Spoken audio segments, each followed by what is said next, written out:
Valley Truck, a major Michigan truck facility headquartered in Grand Rapids, where it would be for 6 weeks, receiving a record 50 gallons of Bondo. Man, that's more than some body men will use in a lifetime. With the bus out of the work area, the restoration team concentrated on the cosmetics, which would be installed upon its return. The specially made fluted aluminum siding, the polished aluminum letters, and the identified stainless trim strips stored on the hood of maintenance Jeepster.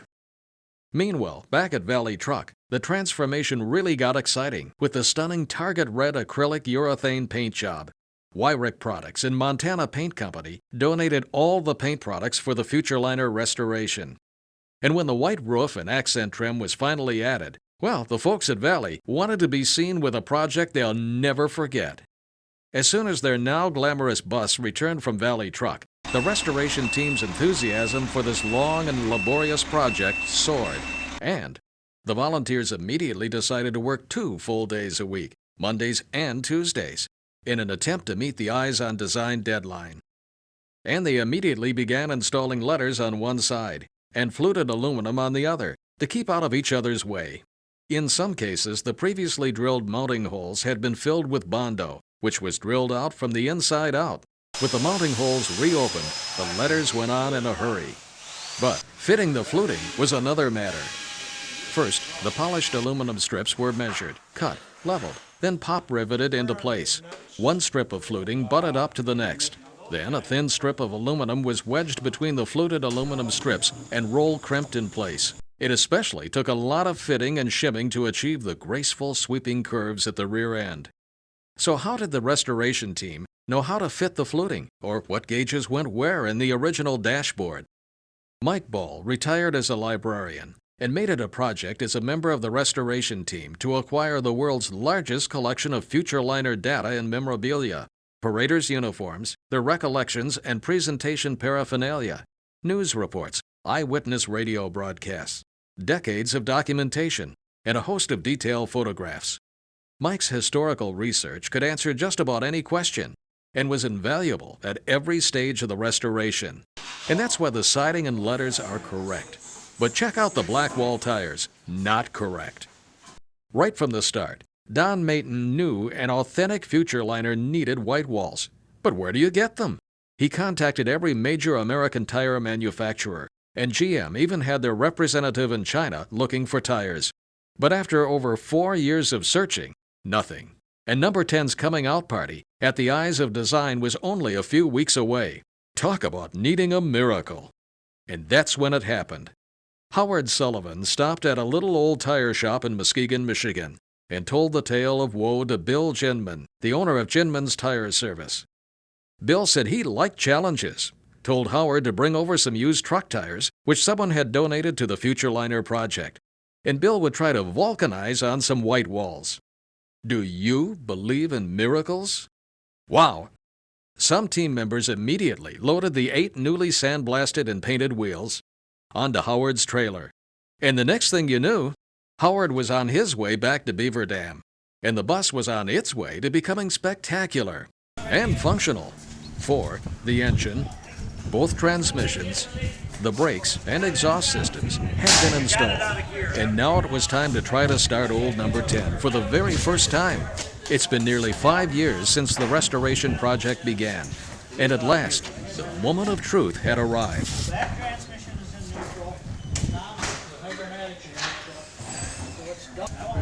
Say when. Wally's here. I gotta move some guys when you're ready to start. Very quiet. Are you ready? Yeah. You ready, Cal? Okay, go ahead and try to start. Okay. We're getting ready. Contact. Here, take my earplugs. Where's the gas pedal? Got a little cover here. This Sunday we'll get it. It's in the no, back. way to the right, Wally. Way to the right. Okay. Press it a couple times. Let's see it work. That's it. Okay. Turn the right. Turn your fuel pump on. Don't start.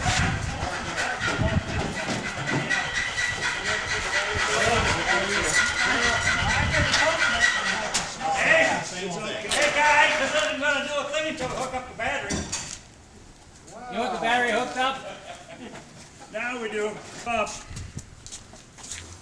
Yeah. Fuel pump.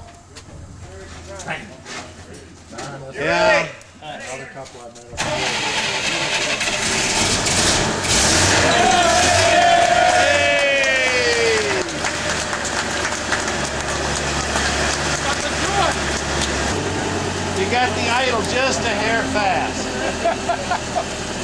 You're looking for trouble, aren't you? Oh, beautiful, beautiful.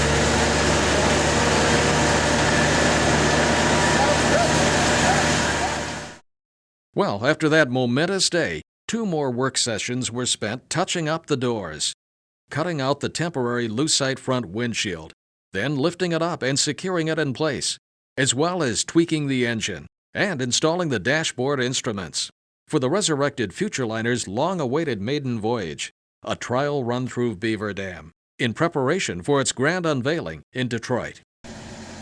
The air was electric as old number 10 was tenderly eased out of Maintenon's garage to be on its own and on the open road again for the first time in decades. As a precaution against ruts in the road, the precious hubcaps were left off, and should any adjustments be necessary en route, so were the 2 front engine access doors. Del Carpenter is the designated driver, and we thought you might enjoy a taste of the tension, joy, and excitement of the moment.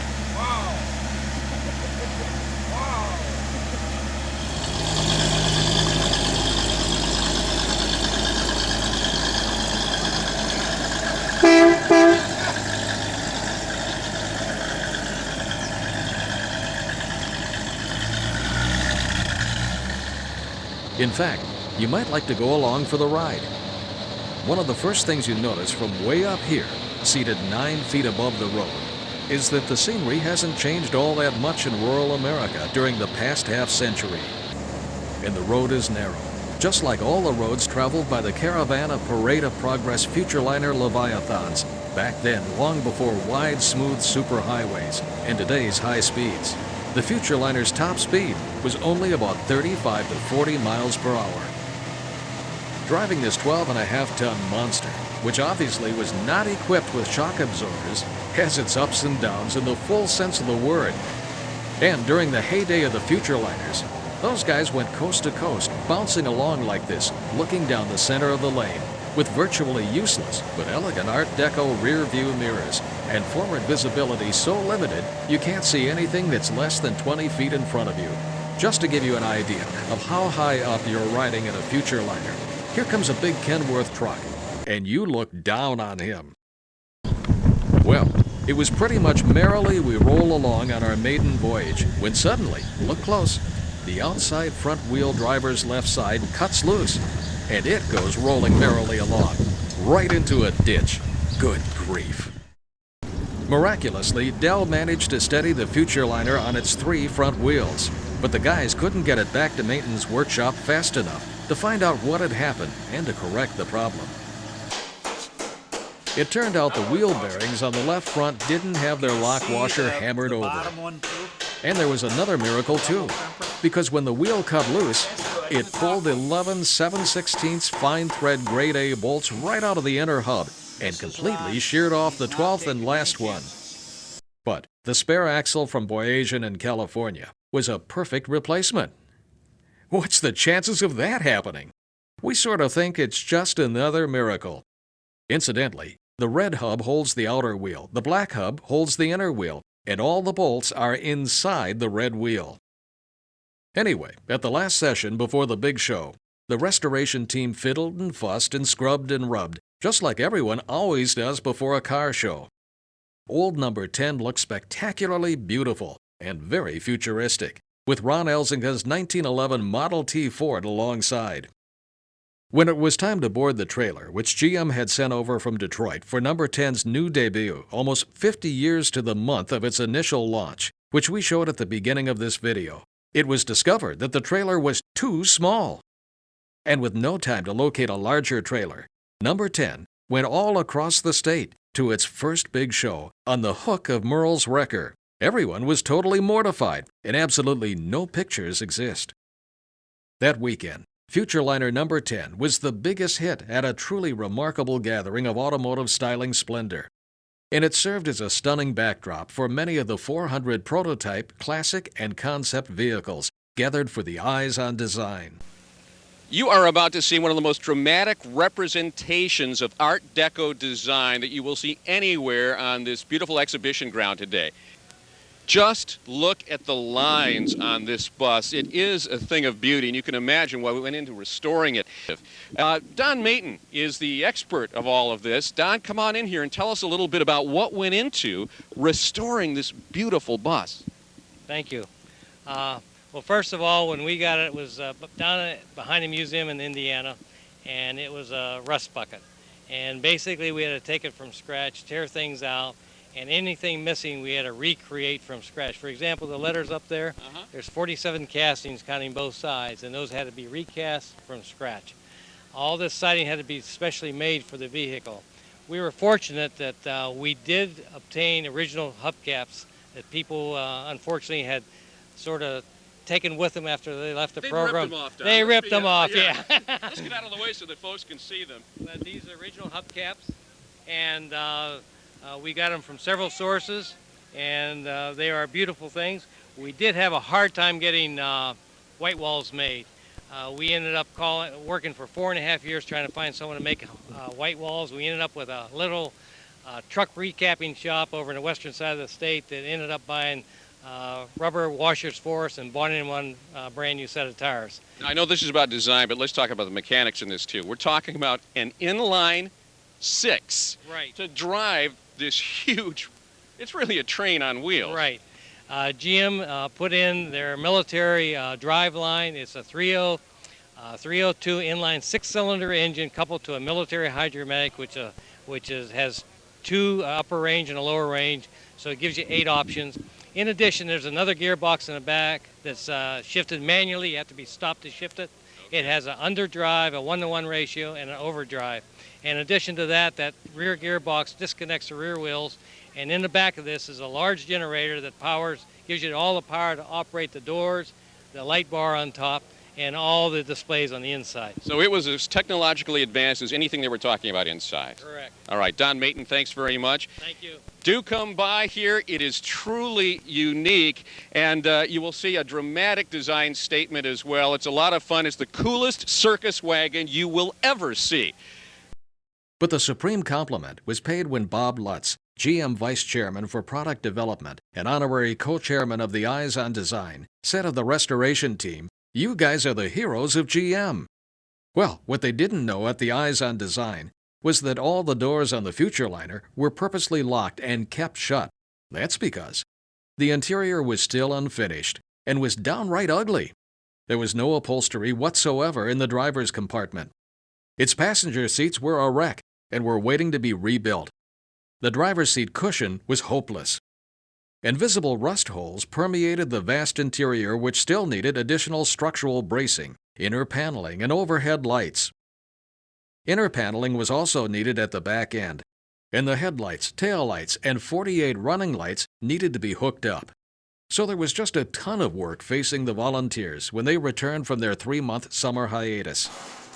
By now, most of them were restoration veterans, and they just gravitated to the jobs that needed to be done, and for which they felt qualified.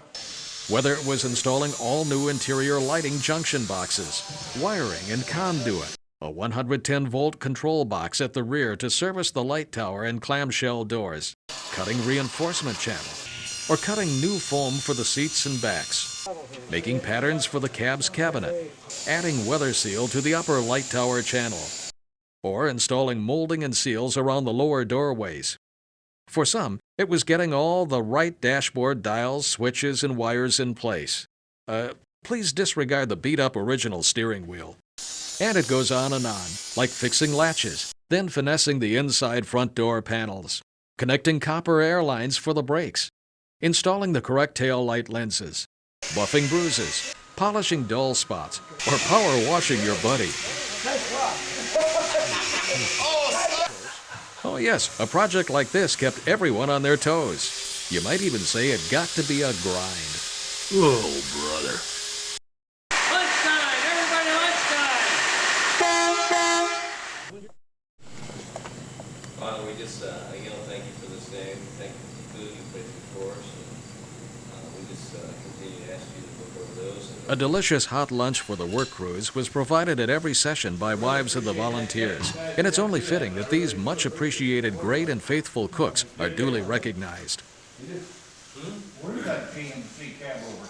It's out of my Carol's. Before and after each lunchtime, Al and Mike arranged the tables and chairs and set out all the utensils. Al said it was like permanent KP. During the day, they also made numerous trips to the hardware store and various parts suppliers, so the work didn't bog down. In the process of reinstalling 3 large inner panels at the rear of the bus, 2 of the team members worked for 2 days drilling into the old hardened steel, snapping 1/8-inch drill bits right and left, and mounted the cumbersome panels with over 200 hex head sheet metal screws. The next day, another team member admired their work, then said, "You guys know the hex head was never developed until the late 60s? GM would have used Phillips head metal screws." Don Mayton just happened to overhear the banter, and the 2 guys spent another 2 days replacing all the hex heads with Phillips heads, in an area that will hardly ever be seen. But no one complained, because this cohesive brotherhood of volunteers, forged on teamwork, had become a fraternity, driven by their quest for authenticity and perfection for their beloved old number 10. After all these months, the dingy interior had about caught up with the work crew, so they masked off the Futurliner, ran it outside to let the fumes escape, and then turned the painters loose. Art and Connie are in there somewhere. What a transformation! Even without interior panels and the 36 awaiting light fixtures, it's suddenly pleasant, inviting, and a whole lot lighter and brighter. So what will be inside? Aha! That's a secret. But you can find out at Hershey or some other major auto extravaganza. Just look for us in the bus. Well now, here's an intriguing picture. It shows Don Mayton's antique Bolus Teller travel trailer in the background. Actual uniforms worn by the Parade of Progress paraders in the 1950s.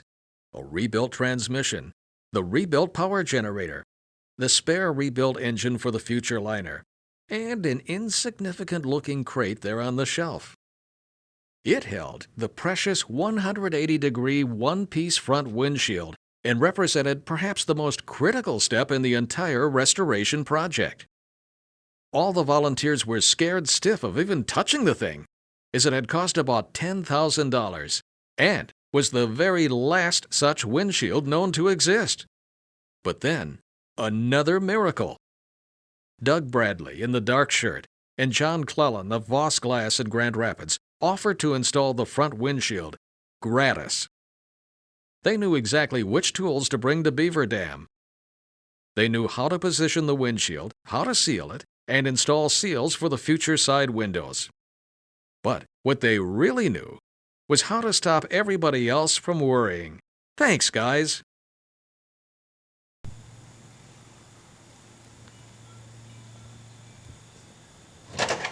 And thus it was that the horns peeped. The wiper wiped. The night was illuminated. The sides opened.